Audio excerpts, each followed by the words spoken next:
Parliamo di un altro appuntamento, questo appuntamento è in edicola ed è fissato per il prossimo venerdì 6 marzo, è un appuntamento che dovremo avere quotidianamente con il nostro giornale, l'Eco di Bergamo, con il quale sarà possibile avere una sorpresa che è una raccolta di successi ma anche delle novità interessanti di Bepi and the Prismas. Da venerdì 6 marzo con l'Eco di Bergamo, per avere un'anticipazione, il Bepi è qui con noi. Benvenuto. Buonasera, grazie mille, buonasera. No, io non so se... Allora, parlo con Bepi, col Bepi, con Tiziano, con chi parlo? Perché mi sta cambiando adesso. La differenza è sottile, è sempre più sottile, però c'è. È fondamentalmente anche importante che continui ad esserci.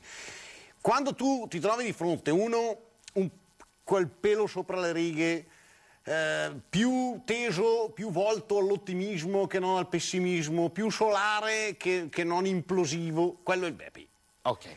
Se ne hai di fronte uno che anda sempre che se lamenta, tendenzialmente malinconico, quello è Tiziano. Oggi chi c'è qui? Il Bepi? No, ma sai perché te lo chiedo? Uno che ti arriva qui vestito tutto rock, no, con due bretti compagni, però... con la maglietta su hard rock rovetta. Notare la fibbia. Ecco, per favore, la fibbia.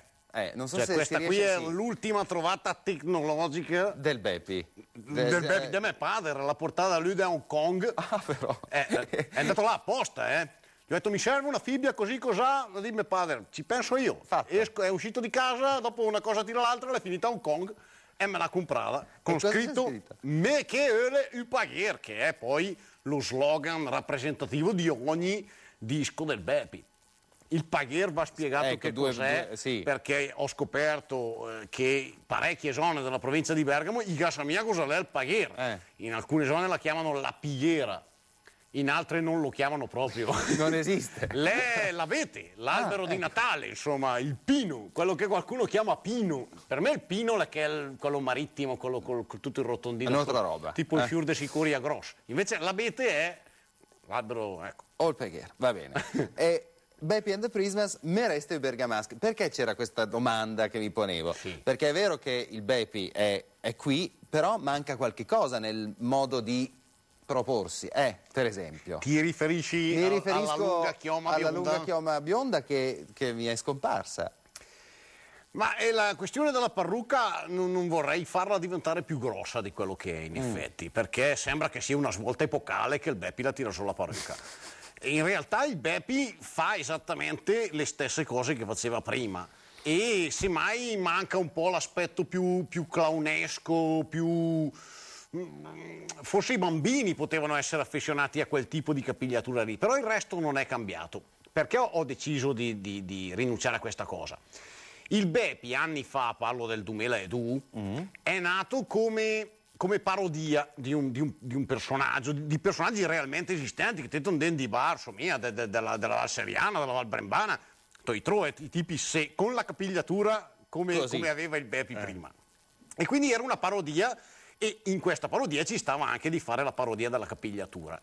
Nel momento in cui invece il Bepi ha gradualmente intrapreso un'altra strada, quindi ha cominciato a essere meno macchietta, meno personaggio chiuso in pareti rigide, qualcosa che più in movimento, più legato a un evolversi, che poi è l'evolversi di ognuno di noi, cioè tutti cresciamo, cambiamo.